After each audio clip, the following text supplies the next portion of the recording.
الحمد لله رب العالمين والعاقبة للمتقين ولا عدوان إلا على الظالمين وأشهد أن لا إله إلا الله ولي الصالحين وأشهد أن محمدا عبده ورسوله أما بعد وكلمتي أفريا لباتنات هي كتاب كأني الفوائد للإمام ابن القيم رحمه الله فإذا الشيخ حقوق مقعدري الذكر والشكر وذكرك إلهي يحسديسه iyo shukriga labada arrimood buu rabaa inuu inoo fasiro iyo waxay yihiin.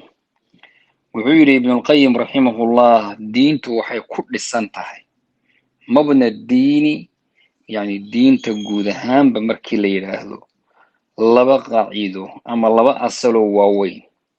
labadaasina waa addikru washukru, labadaasay ku dhisan tahay.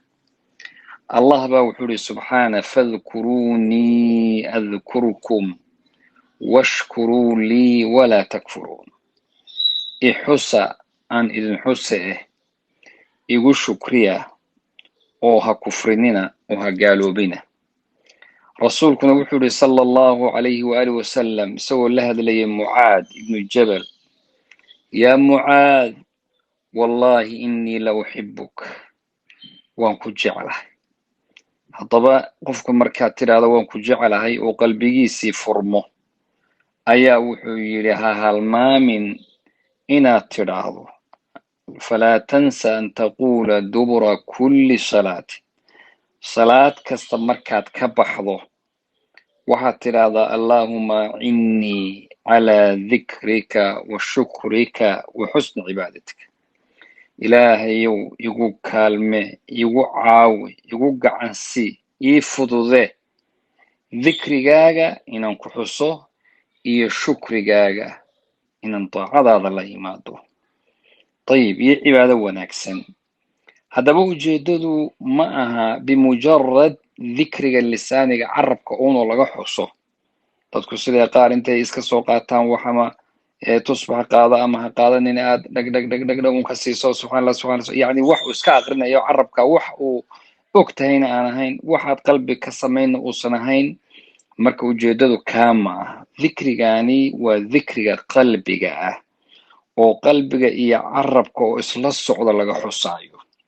xusidaasi waxay keenaysaa in asmaada ilaahay la xuso, in sifaadka ilaahay iyo magacyadii iyo tilmaamihiisaba wanaagsan lala yimaado, in amarkii ilaahay la fuliyo, in alla wuxuu inaga reebay laga joogo. wuxuu keenayaa dikrigani in ilaahay macrifo taam alla barto iyo in isaga la rumeeyo, aliimaanu bih. wuxuu keenayaa dikrigani sifaadka ilaahay ee dhammayska tiran in la ogaado, iyo rabbi oo subxaanahu wa tacaala lagu ammaano dhammaan qaybaha kala duwan ee uu mutay allah subxaanahu wa tacaala.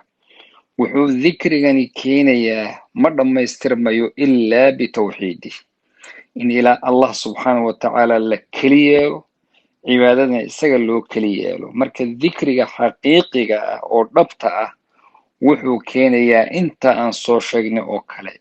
intaa keliya ma aha, dikrigu wuxuu keenayaa nicamta ilaahay iyo ilaahay subxana wa taala wuxuu noo galay iyo ixsaanka uu noo sameeyey oo dhan isagana in la xuso, iyo in khalqiga iyo bini aadamkana ixsaan loo sameeyo.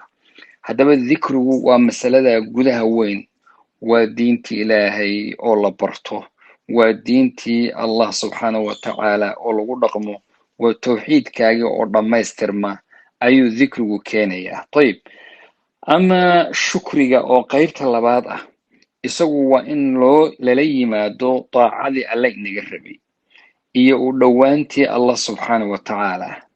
qaybaha dhan ee kala duwan wuxuu alla jecel yahay loogu dhowaado, dhaahir iyo baatin labadaba.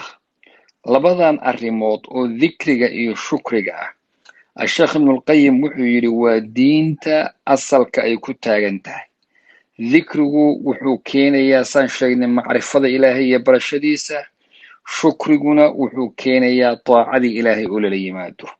labadan arrimoodna waa gaayihii iyo yoolkii ummadda loo khalqay, jin iyo insiba waxa loo abuuray waxay ahayd inaan allana aan baranno oo tawxiidkiisii oo dhaba la nimaadno, amarkiisi wuxuu naga rabay aan fulino, wuxuu naga reebayna ka joogno, iyo daacadii ilaahay oon la nimaadno. labadaa arrimood waa midda loo abuuray jin iyo insiba, waa midda loo abuuray samaawaadka, waa midda loo abuuray dhulka, waa midda loola yimaaday oo loo dejiyay daraaddeed athawaabu waalciqaab, in waxna la abaalmariyo oo dadka wax fiican qaarkii mutaystay aakhare lagu abaalmariyo, qaarna ciqaab lagu abaalmariyo. haddaba waa midii kutubta ilaahay usoo dejiyay tirada badan, waa midii rususha alla u diray, waa midda xaqa oo dhabta ah. labada arrimood aan sheegnay oo dikrigii iyo shukriga oo daacadii iyo macrifada, taa u basiidkeedu waa baatil weeyaan. baatilna waxa weeyaan midda meeshan ku jirta oo loo jeedo loo qastaya maaha, waxaa kasoo jeeda arrintaa wax aan jirin baa oo basiid noqonaya. allana wuxuu leeyahy wamaa khalaqna aلsamaaءa wاlأrضa wamaa baynahumaa baطila dalika dhannu aladiina kafaruu.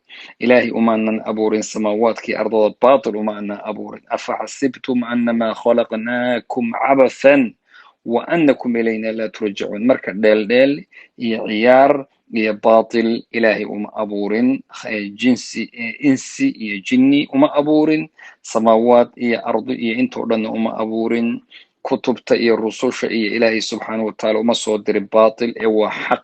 labada arrimood ayuu sheekhu ku koobay faa'iidadan 24aad. wajazaakum allahu khayr wabaaraka allahu fiikum, wassalaamu calaykum waraxmat ullahi wabarakaatu.